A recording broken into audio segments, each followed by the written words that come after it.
Welcome, friends. Relaxation is most commonly described, discussed, practiced method amongst all of us, and we feel that we all know about relaxation in detail. So, most of the yoga classes, most of the wellness classes, most of the corporate classes, or most of the routine therapeutic classes or exercise gym classes usually ends with a form of 10 to 15 minutes of relaxation for different parts of the body. So, we are all pretty much aware of this particular relaxation technique. But what journey I am going to take you is little more deeper and little more expansive, which will increase your awareness for going deeper aspect of understanding of relaxation and various types of relaxation, mainly 6 categories of relaxation and much more to study. Before we go into the discussion of relaxation, I'd like to give a simple example of a space science event. So one of the most important event in the space science is launching of the Hubble telescope. So telescope is 10 times more powerful than any telescope on the earth, and the Hubble telescope can see where no one else have seen it before. So two important things about Hubble telescope is the Hubble telescope is kept constant in the utter silence of the space, undistracted by city lights, noise of the earth. Second, Hubble can sustain its focus unmoved for hours, days, and even weeks. No Earth telescope can do this. The shifting continents, passing traffics, changes in the atmosphere, and rotation of the planet itself can cause hurdle for the any land-based telescopes. Somewhere in 1995, astronomers have conducted an experiment for 10 days that has changed the entire vision of our universe.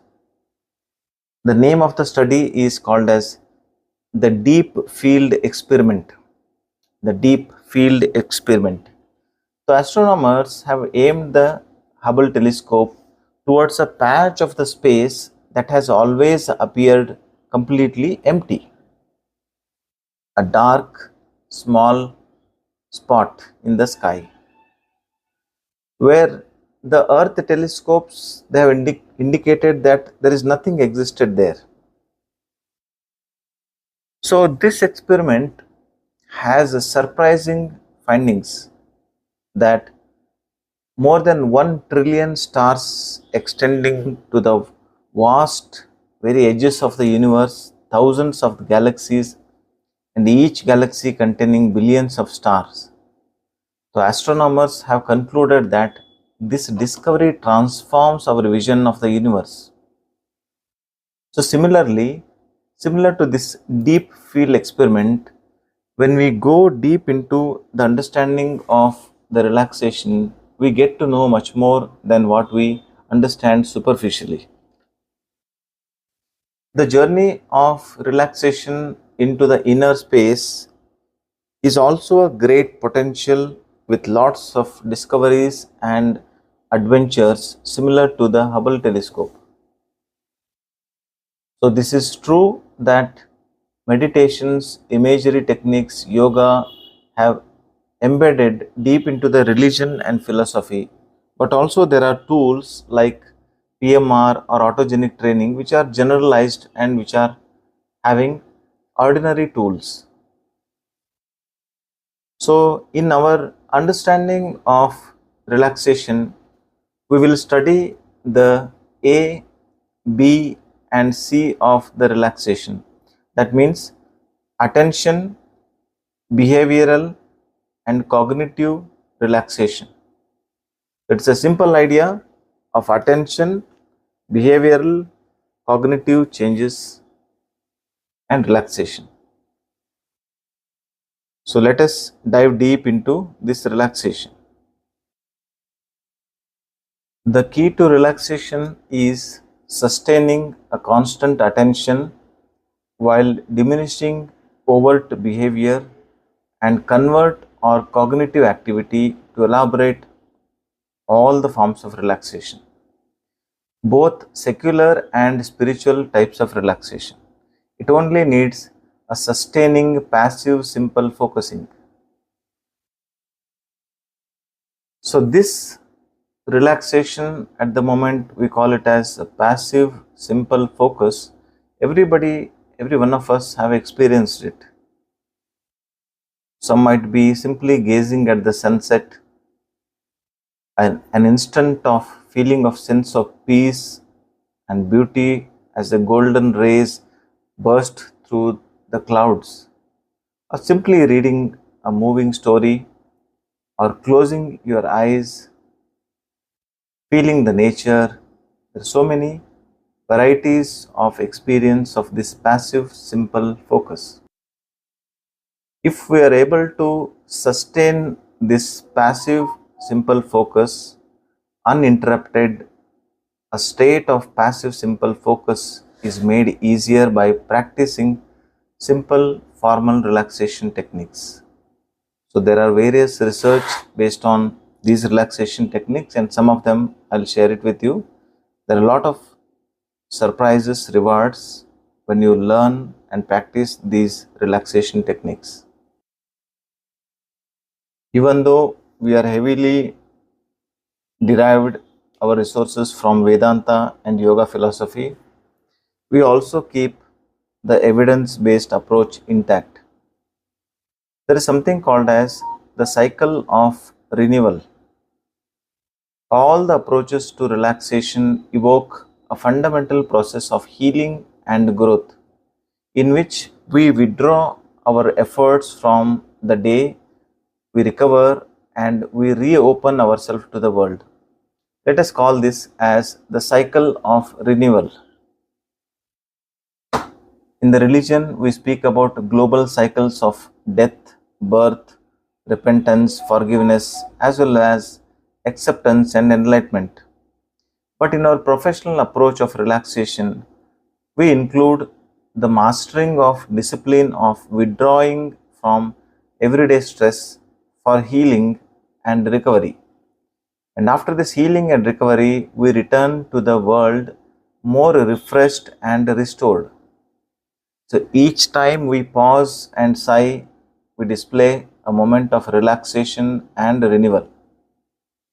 With our understanding of the relaxation, what we are discussing, it is purely non-religious, universal.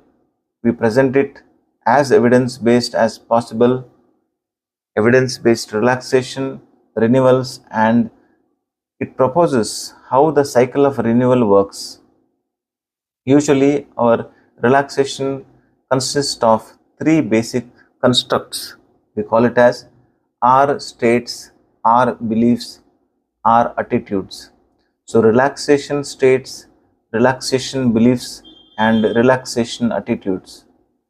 So, these states, R belief, and R attitude determine the effectiveness of all the relaxation.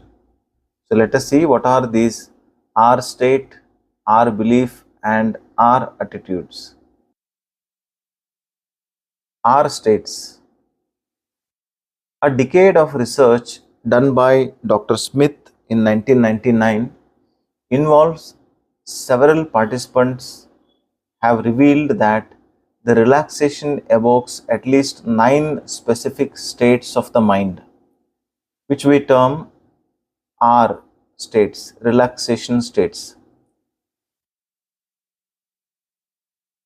So these 9 special states can be explained like sleepiness or feeling drowsy or napping, disengagement, a feeling of distant, far away or indifferent, physical relaxation, a feeling of physically limp, warm, or heavy. Mental quiet, mind is silent, quiet, and free of thoughts. Mental relaxation, feeling at ease and peaceful. Strength and awareness, feeling energized, confident, focused, clear, and aware. Joy, a feeling of happy, joyful, having fun. Love and thankfulness, a feeling of love for others, generally thankfulness, gratitude. And prayerfulness, a feeling of spiritual, relevant prayerfulness. So these are the R states. So these R states are more than the rewards of the relaxation. So these are very important and absolutely science based. Whenever you experience any relaxation techniques, you notice these 9 specific states which I mentioned. If you are experiencing this, then you are experiencing those R states, relaxation states. Now we see about little bit about our beliefs. Our thoughts and opinions about relaxation can have a profound impact on the course of relaxation training. So when we are studying, we focus our theory into relaxation attitudes that are negative thoughts that can contribute to avoid relaxation or prematurely abandon the relaxation program. We can also call it as a relaxation laziness or laziness during relaxation or relaxation hypnosis. So this is our attitude. So our belief is somewhat philosophical representative, which is conducive for the deeper levels of relaxation, which is more generalized, more deeper, and it has its identifying factors of 8 R belief factors. So these 8 factors tell us that we are into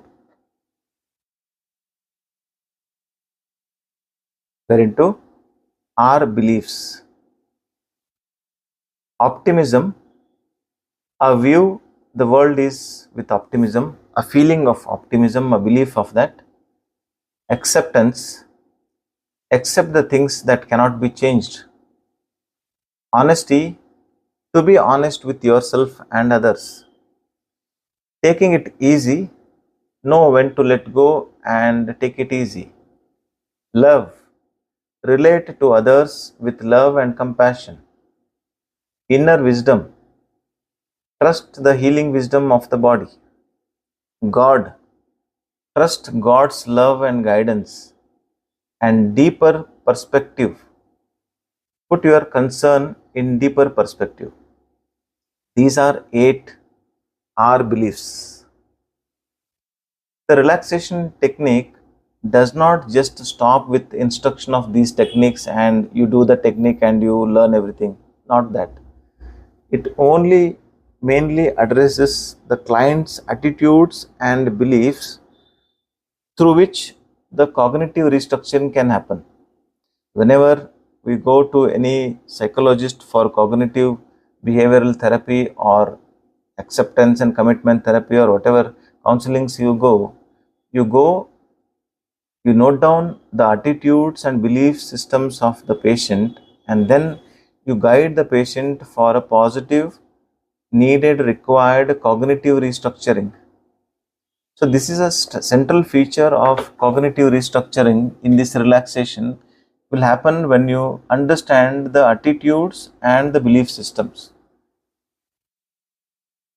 The goal of cognitive restructuring is to identify and reduce the irrational and maladaptive attitudes that may inhibit relaxation or foster the development of rational adaptive beliefs conducive to practice of relaxation and generalization of our state. So in our case of relaxation, what I mean to say is your thought process will be in tuned in a way for you to practice the relaxation technique much better and follow it much better, and your attitude and belief system towards that relaxation will be better. So in summary, the training of this relaxation is to take the people very deep into the real state of relaxation, which we focus on stimulus and response terms and how to design the techniques, scripts, how to work on the different types of relaxation techniques, how to elicit the response in the given client or a patient, and how best to get the patient into the deeper relaxation and get the full benefit of our states and our belief systems. These techniques of relaxation, when you are practiced, it will help you to build the relaxation benefits. The cycle of renewal, in which we specifically focus on our states, our beliefs, and our attitudes, interact and contribute to the improvement of health, performance, and well being, which are associated with relaxation.